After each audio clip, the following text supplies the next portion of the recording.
Assalamualaikum warahmatullahi wabarakatuh. Bismillahirrahmanirrahim. Sobat Mansaga yang berbahagia, kita lanjutkan belajar biologi. Saat ini akan membahas belajar bersama tentang katabolisme karbohidrat. Tentu Anda masih ingat katabolisme adalah reaksi penguraian dengan menggunakan substrat. Dalam hal ini katabolisme karbohidrat, substratnya adalah karbohidrat atau molekul yang diuraikan dalam katabolisme adalah karbohidrat. Sebelum diuraikan lebih lanjut, karbohidrat akan dipecah menjadi molekul yang lebih kecil, yaitu berupa glukosa. Glukosa seperti yang kita kenal dengan rumus C6H12O6. Penguraian glukosa selanjutnya tergantung dengan ada dan tidaknya oksigen. Jika sel berada di lingkungan yang cukup oksigen, maka sel melakukan respirasi aerob. Respirasi aerob dengan reaksi seperti ini. Glukosa dengan ditambah oksigen akan dipecah menjadi dua bagian, yaitu karbon dioksida dan air H2O, dengan tujuan utama untuk memperoleh energi berupa molekul ATP sebagai sumber energi. Namun tidak sesederhana seperti yang tertulis di dalam reaksi ini. Respirasi aerob akan berlangsung dalam 4 tahap, yaitu glikolisis, kemudian dekarboksilasi oksidatif, siklus Krebs, dan rantai transport elektron. Akan kita bahas lebih detail lagi masing-masing tahap. Kita mulai dari glikolisis. Glikolisis adalah pemecahan molekul glukosa yang memiliki atom karbon sebanyak 6, dipecah menjadi dua bagian, yaitu asam pirufat. Masing-masing mendapatkan 3 atom karbon. Proses pemecahan ini terjadi pada sitosol atau pada sitoplasma, menghasilkan energi yang berupa ATP, kemudian hasil sementara berupa NADH. Sedangkan substratnya sendiri dari glukosa diubah menjadi asam pirufat atau pirufat. Dalam hal ini kita ketemu dengan molekul yang namanya NAD. Perlu Anda kenal apa NAD? Di sini singkatan dari nikotinamid adenin dinukleotida. Terreduksi artinya menerima ion H+ menjadi NADH. Selanjutnya, tahap yang kedua adalah dekarboksilasi oksidasi, atau bisa kita singkat dengan DO untuk memudahkan hafalan kita. Jika ada oksigen, pirufat hasil glikolisis akan masuk ke dalam reaksi dekarboksilasi oksidasi atau secara aerob. Tetapi jika tidak ada oksigen, maka pirufat akan direaksikan dalam respirasi anaerob atau fermentasi yang akan kita bahas kemudian nanti. Sekarang kita melanjutkan dekarboksilasi oksidatif yang merupakan kelanjutan dari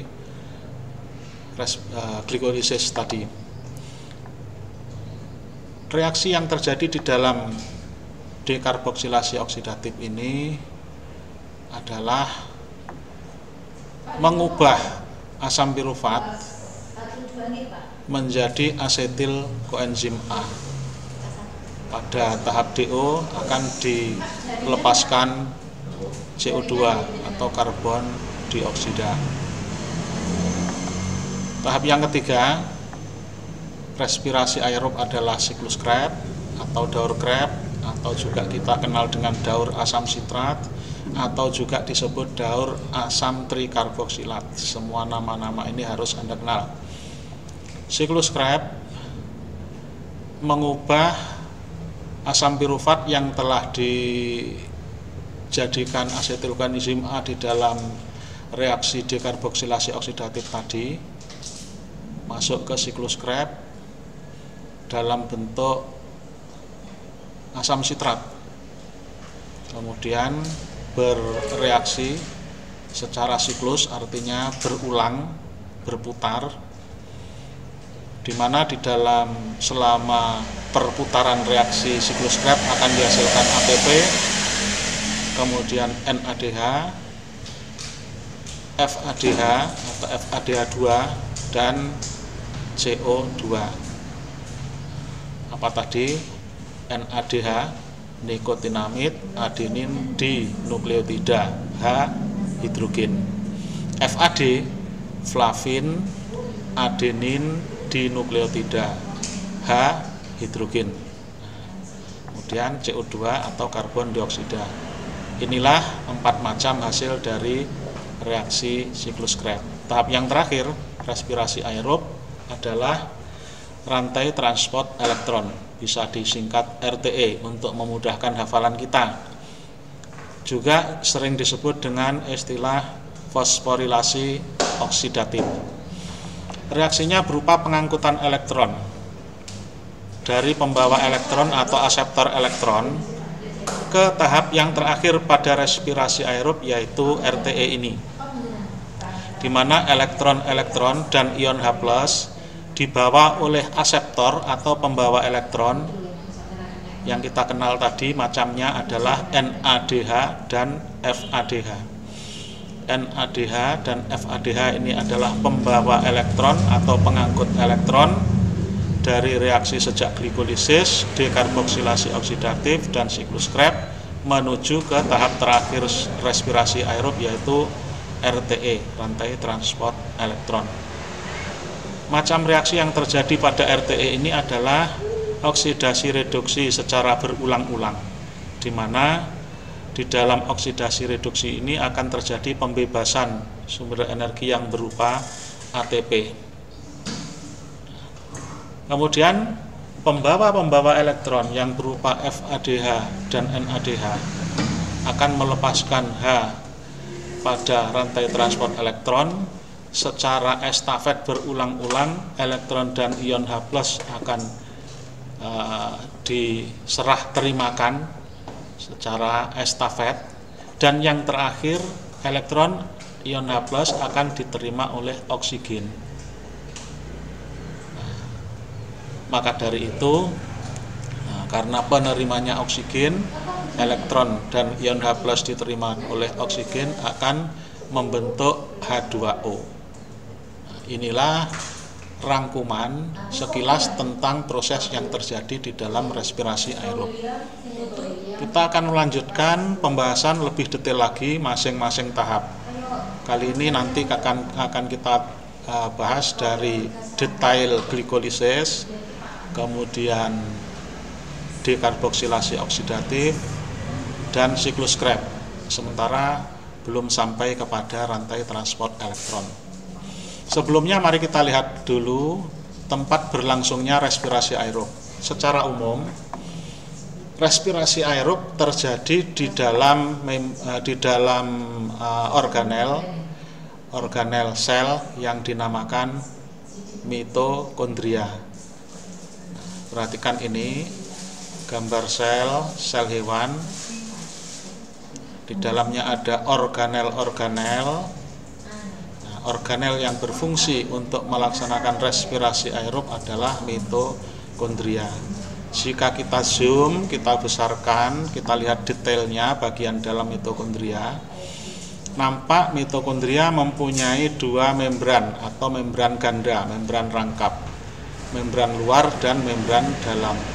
Membran bagian dalam mitokondria ini melipat ke dalam, sehingga membentuk ruangan antar membran. Nah, di sini yang nampak warna biru ini, nampak diberi warna biru ini merupakan ruang intermembran, ruang antara lipatan-lipatan membran ke dalam, dan ruang antara membran luar dan membran dalam. Inilah detail bagian dalam dari mitokondria. Respirasi aerob yang berlangsung dalam 4 tahap tadi berlangsung mulai dari tempat ini yang paling awal, yaitu glikolisis. Anda perhatikan substrat glukosa diubah menjadi 2 pirufat, berarti ini adalah proses glikolisis, menghasilkan 2 NADH dan 2 ATP. Berlangsung di luar mitokondria, berarti di dalam sitoplasma. Kalau kita tarik ke struktur sel, ini ruang di dalam mitokondria, ruang luar mitokondria ini adalah sitoplasma. Ini sitoplasma. Glikolisis berlangsung di dalam sitoplasma. Sedangkan pirufat yang dihasilkan selama glikolisis akan masuk ke mitokondria, melanjutkan reaksi. Pirufat diubah menjadi asetil koenzim A, berarti adalah reaksi dekarboksilasi oksidasi di dalam matrik atau massa mitokondria, ruang dalam mitokondria. Kemudian asetil koenzim A masuk ke siklus Krebs, kemudian akan berakhir pada rantai transport elektron. NADH dan FADH mulai dari glikolisis, DO dan siklus Krebs semuanya akan mengangkut ion H+ dan elektron menuju ke tahap terakhir, yaitu rantai transport elektron yang bertempat di membran dalam mitokondria ini. Nah, inilah sekilas mengenai tempat berlangsungnya respirasi aerob. Kita bahas, ini skema ini sama, diharapkan memperjelas tempat-tempat proses terjadinya proses tahapan-tahapan dari respirasi aerob tadi. Jadi sama dengan tayangan yang sebelumnya. Kita lanjutkan.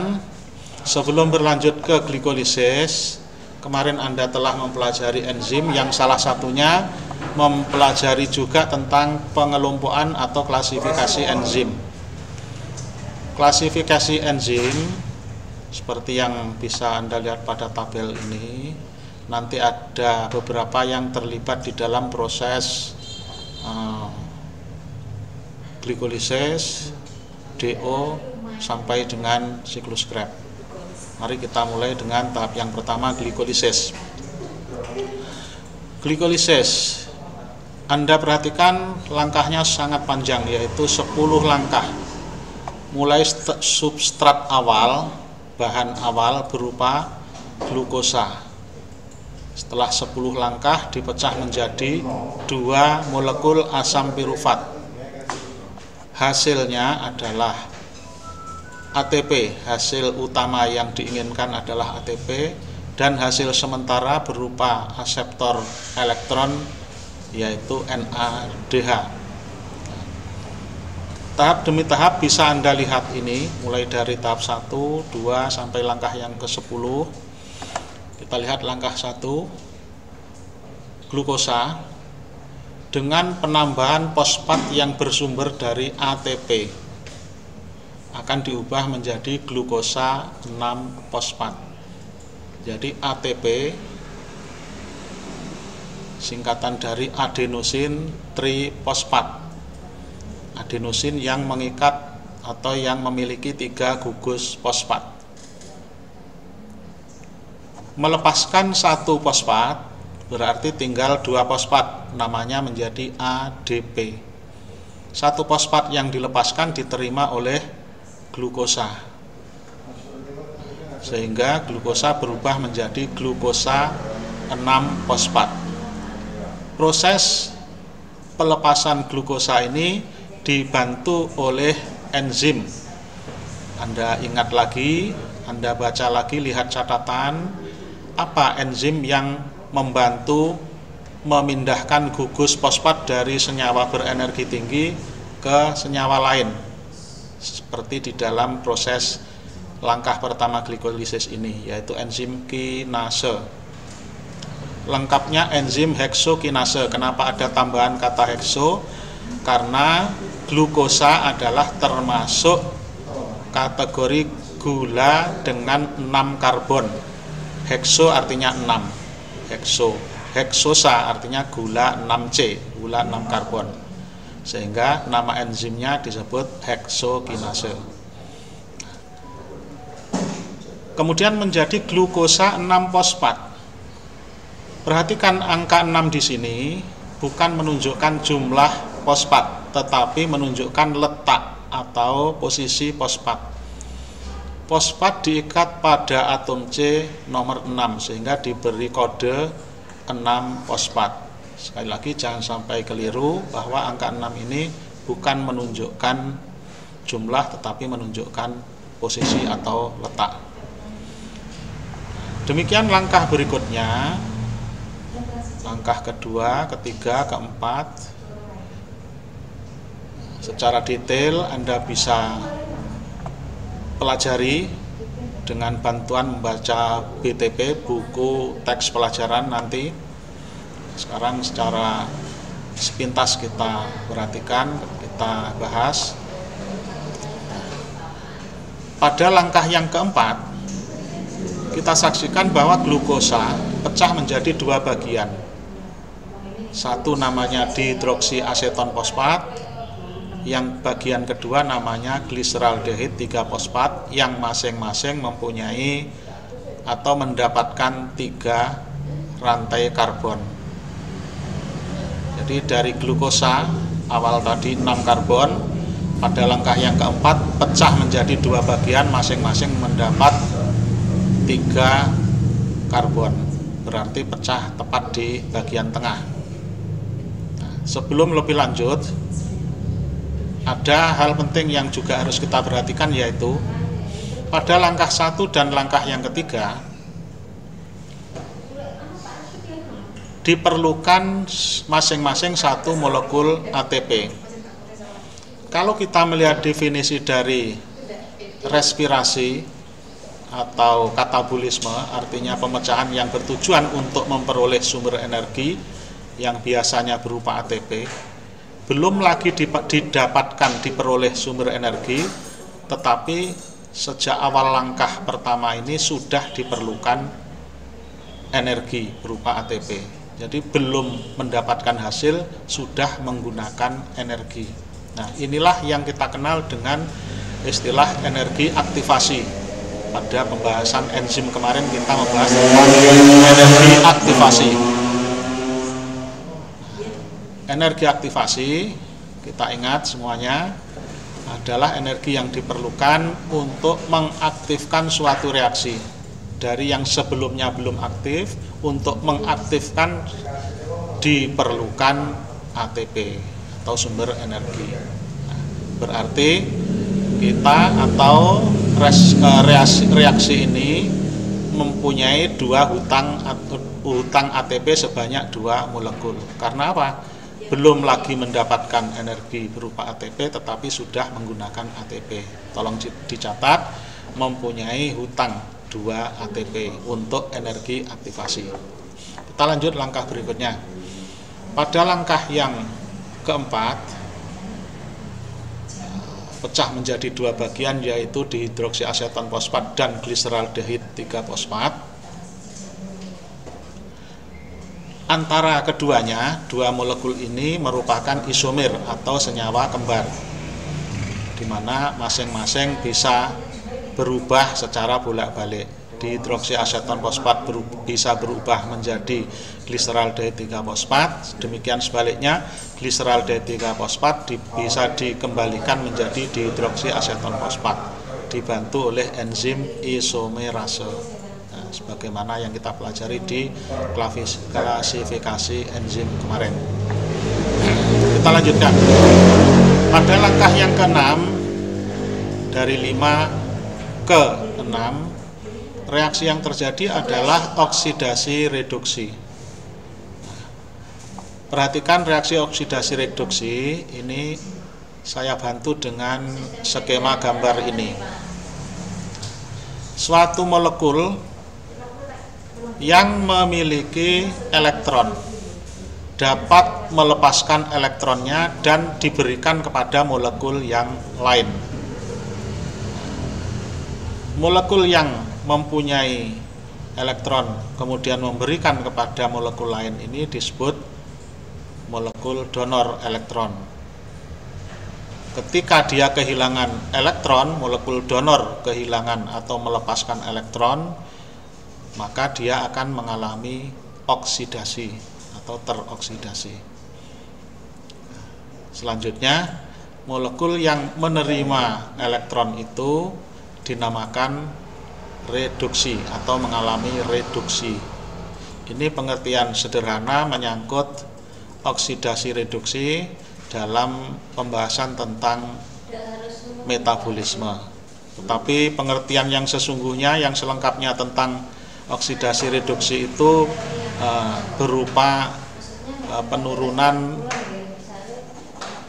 kenaikan dan penurunan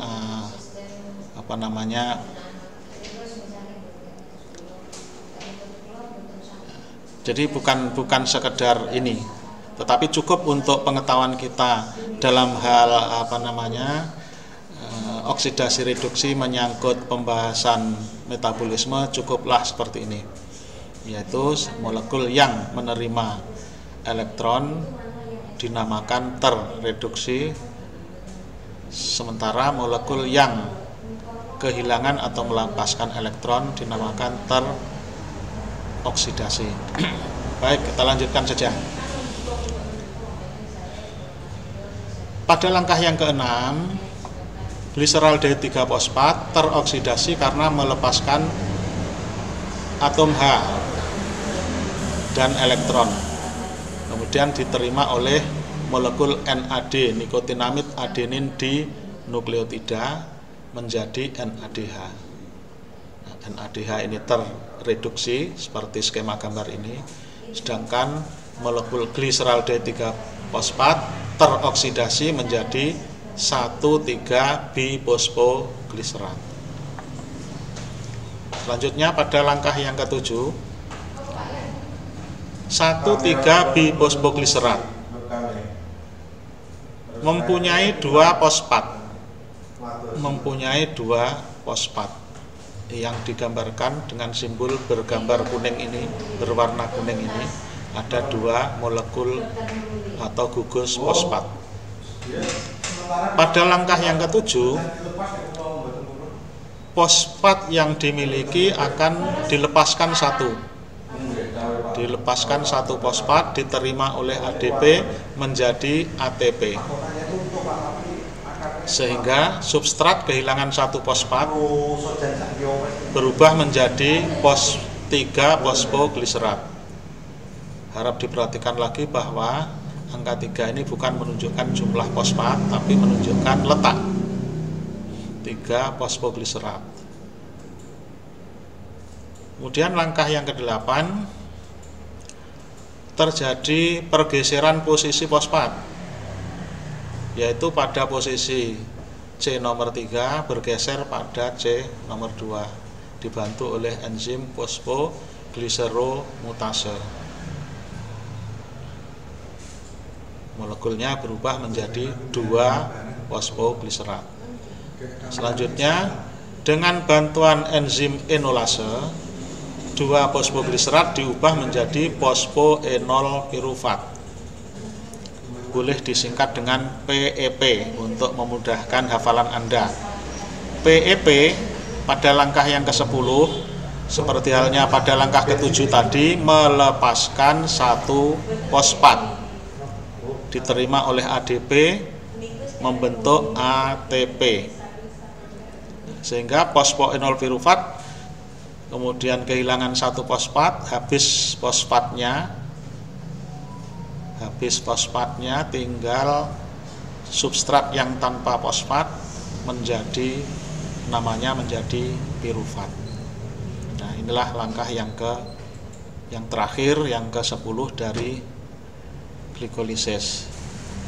Bisa kita rangkum bahwa selama proses glikolisis 10 langkah dihasilkan 2 molekul NADH, kemudian 2 molekul ATP pada langkah yang ke-7, 2 molekul ATP pada langkah yang ke-10, totalnya ada 4. Tetapi ingat, pada langkah 1 dan ketiga tadi mempunyai hutang ATP sebanyak 2 digunakan untuk energi aktivasi, berarti hasil bersih ATP pada glikolisis ada 2, 4 dikurangi 2. Sedangkan NADH dihasilkan pada langkah yang ke-6 tadi juga sebanyak 2. Substratnya sendiri berubah menjadi pirufat, juga sebanyak 2 molekul, karena pada langkah ke-4 tadi senyawa 6C pecah menjadi 2 bagian menjadi senyawa 3C.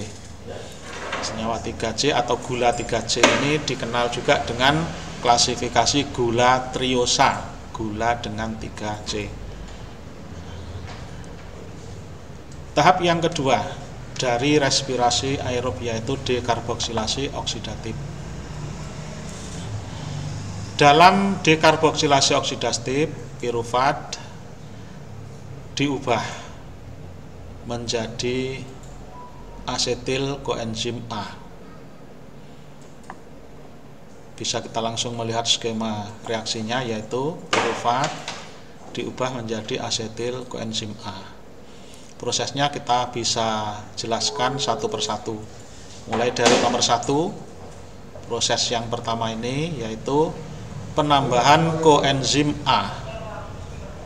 Jadi pada dekarboksilasi oksidatif terjadi penambahan koenzim A.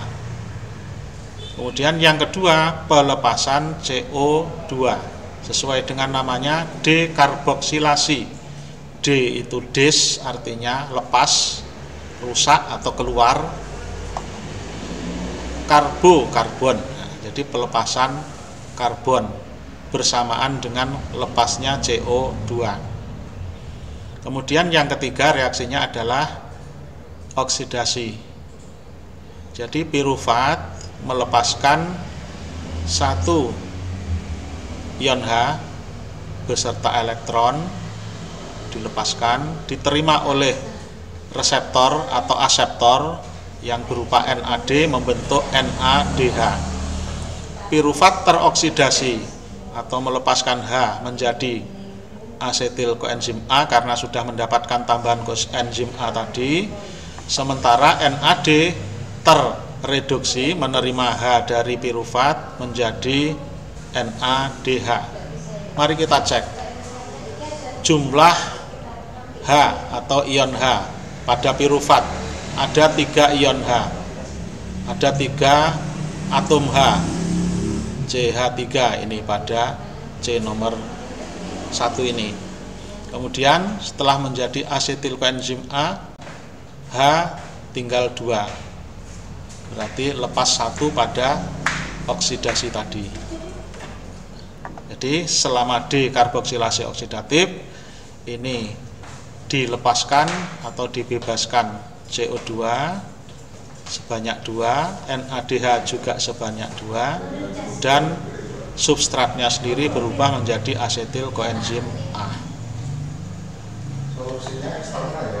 Kemudian tahap yang ketiga yaitu siklus Krebs. Asetil koenzim A yang merupakan substrat dari hasil dekarboksilasi oksidatif selanjutnya masuk ke tahap ketiga yaitu siklus Krebs. Memasuki reaksi secara berputar atau secara siklus. Mula-mula akan bereaksi dengan oksaloasetat. Jadi asetil koenzim A bereaksi dengan oksaloasetat membentuk sitrat atau asam sitrat. Kemudian asam sitrat diubah menjadi isomernya yaitu isositrat. Nah, setelah diubah menjadi isositrat, maka isositrat ini akan teroksidasi. Masih ingatkah Anda apa artinya reaksi oksidasi?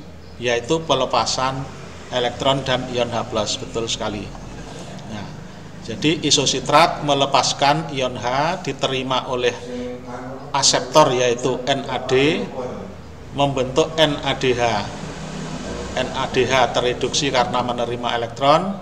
Kemudian isositrat teroksidasi menjadi alfa-ketoglutarat. Selanjutnya alfa ketoglutarat kembali mengalami oksidasi, mengulang reaksi seperti pada langkah sebelumnya tadi, yaitu dihasilkan NADH dan juga dilepaskan CO2. Nah, selanjutnya alfa ketoglutarat menjadi suksinil koenzim A. Suksinil koenzim A ini merupakan senyawa energi tinggi yang dapat melepaskan gugus fosfat, di mana pelepasan gugus fosfat oleh suksinil koenzim A ini akan diterima mula-mula oleh GDP, guanosin difosfat. Saya ulangi lagi, dicatat baik-baik, guanosin difosfat. Difosfat artinya mempunyai 2 fosfat, karena menerima 1 fosfat dari suksinil koenzim A menjadi GTP, guanosin trifosfat. Guanosin yang mempunyai 3 gugus fosfat. Selanjutnya GTP akan kembali melepaskan fosfat, diterima oleh ADP, terbentuklah ATP. Ini juga merupakan langkah penting karena pada langkah ini dari suksinil koenzim A menjadi suksinat, dihasilkan ATP. Selanjutnya suksinat. Suksinat akan mengalami oksidasi seperti halnya pada 2 langkah sebelumnya tadi. Di sini terjadi oksidasi, tetapi aseptornya berbeda. Aseptor atau penerima H bukan NAD tetapi FAD, flavin adenin dinukleotida. Tolong dicatat baik-baik, singkatan dari flavin adenin dinukleotida, menerima 2H dari suksinat menjadi FADH2. Nah, suksinat sendiri setelah teroksidasi berubah menjadi fumarat. Selanjutnya terjadi pemulihan hidrogen dengan cara penambahan air H2O. Karena sudah berkali-kali lepas ini tadi, sudah 3 kali lepas, maka kalau tidak dipulihkan maka akan kehabisan hidrogen. Maka dengan penambahan hidrogen ini fumarat akan berubah menjadi malat dengan kembali bertambahnya 2H pada malat.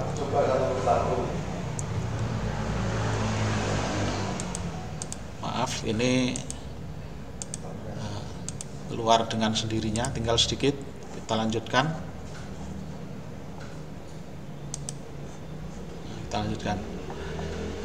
Setelah terjadi pemulihan hidrogen, maka malat kembali teroksidasi, melepaskan H, diterima oleh aseptor NAD seperti langkah sebelumnya tadi. Nah, NAD tereduksi menjadi NADH, kemudian malat kembali malat berubah menjadi oksaloasetat. Demikian selanjutnya reaksi akan berulang seperti pada titik awal tadi, ketemu dengan asetil koenzim A. Reaksi ini berjalan terus karena ini merupakan siklus. Nah, demikianlah 3 tahapan di dalam respirasi aerob. Masih ada 1 lagi, yaitu tahap penuntasan respirasi aerob, yaitu di tahap rantai transport elektron yang akan kita bahas pada pertemuan berikutnya. Terima kasih atas perhatiannya. Mohon maaf atas segala kesalahan kekurangan. Wassalamualaikum warahmatullahi wabarakatuh.